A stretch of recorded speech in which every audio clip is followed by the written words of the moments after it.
Isang sorpresang nadiskubre ng mga otoridad sa tinitirhan ng pinaghinalaang financier ng Maute Group. Alamin natin ito sa ulat on the spot ni June Veneracion. June? Dong Rafi, kalalabas lang nitong mga tropa ng Drug Enforcement Group mula dun sa conflict area sa gitna ng lungsod ng Marawi, at ito ang kanilang na-recover. 2 kilo ng shabu na nagkakahalaga ng 10 milyong piso. Nakuha ito sa sinasabing bahay ng hininalang financier ng grupong Maute, itong dating alkalde ng Marawi City, si Omar Solitario Ali. At ang sinasabing bahay na yan, doon din daw nagtago yung mga teroristang Maute na hinahabol ng tropa ng pamahalaan. Rafi, na sa tabi ko, si Chief Inspector William Santos. Siya yung chief ng Drug Enforcement Group ng Mindanao. Sir, paano niyo po ba nasisigurado na ay yung bahay ni Solitario Ali, yung pinagkunan niyo nitong mga shabu na ito? Nag-conduct tayo din ng search doon sa bahay at nakakuha nga natin itong mga plaki na to. That means na he resides in that house. Paano niyo po nakuha itong mga shabu na ito? Anong ginawa niyo dun sa area, house-to-house clearing? Paano po ba? Nagkakakonduct tayo ng house-to-house clearing doon sa Lakeside, Barangay Bangon. Hanggang sa umabot nga tayo doon sa bahay na yan. Doon dyan sa bahay na yan, kasama natin yung mga tropa ng AFP. Nagkakonduct tayo ng... Kasi hanggang ngayon, may sniper pa rin doon sa area eh. Kaya nahihirapan din tayo makapenetrate. Pero ginawa pa rin natin kasi may mga reports nga tayo na natatanggap. Kaya yan, na-recover natin doon sa second floor ng bahay ni former Mayor Omar Ali Solitario, yung 2 kilo ng shabu. Ito'y tested na at shabu talaga? Yes, nag-conduct tayo ng spot check through the help ng PNP Crime Laboratory at lumabas doon sa initial test na positive siya for methamphetamine hydrochloride. Itong mga droga na ito'y ginagamit din po ba ng mga teroristang Maute? Yes, yan ang ginagamit nila sa labanan ngayon para hindi sila mapagod, hindi sila matulog. Kaya para sa resistensya nila. Ano pong pruweba niyo doon? Doon sa area kasi makikita mo maraming mga foils, mga tutors, lighters na mga pinagamitan ng shabu. At ang suspecha niyo, marami pa doon sa loob?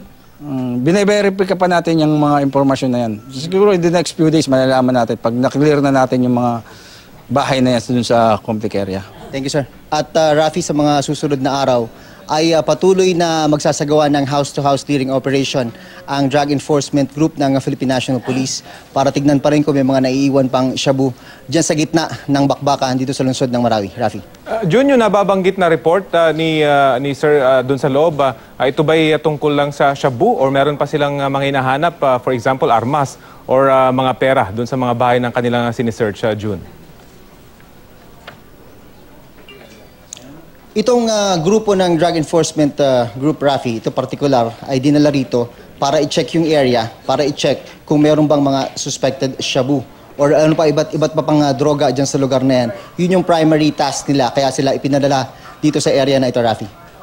At kumpirmado rin ba na may shabu laboratory daw dyan, kaya sila nagtungo or talagang reports lamang na merong stash na mga shabu dyan sa mga bahay na inukupa ng Maute Group, June? Yan ay natanong din natin kanina kay dito sa hepe ng Drug Enforcement Group for Mindanao, kay Chief Inspector William Santos. At ang sinasabi niya, chine-check pa nila yung aspeto niyan, pero talagang ang paniwala nila based on sa mga reports na nakakarating sa kanila ay marami pang mga nakaimbak na droga, mga nakaimbak na shabu dyan sa gitna ng Marawi City kung saan nga patuloy itong labanan sa pagitan ng tropa ng pamahalaan at Maute Group. Rafi. So, June, napadescribe naman ngayon kung ano na yung sitwasyon dyan sa yung kinaroroonan na may mga panaka-naka pa rin bang putukan. Banggit ni Sir kanina, may mga sniping operation pa dun sa mga lugar kung saan sila nag-house-to-house search, June. Yun nga yung isa sa mga difficulties na na-encounter na kanila sa kanilang pag-recover dito sa shabu na ito, yun sa kanilang ginawang house-to-house clearing operation. Across the river lang naman daw yun yung bahay ng dating alkalde ng Marawi City, pero across the river, kung saan naroon yung bahay, nandun naman yung sentro ng putukan, kaya talagang ramdam nila, may mga sniper fire silang naramdaman. Pero mula naman dito sa ating area, Rafi, siguro itong area na ito, mga 2 to 3 kilometers mula dun sa mismong combat zone kumpara ng mga nakaraang araw, hindi ganoon katindi yung labanan, kasi alam naman natin dito kapag talaga tumitindi yung pukpukan, tumitindi yung labanan, yung airstrike, ay dito sa area na ito ramdam na ramdam. Actually ito pag nagkakabombahan talagang nag-uugaan itong mga to, pero ngayon okay pa naman ang sitwasyon, walang ingay. Tingnan lang natin kung ano mangyayari mamaya habang tumatagal itong araw na ito. Rafi. Okay, maraming salamat at ingat kayo dyan ng iyong team, June Veneracion.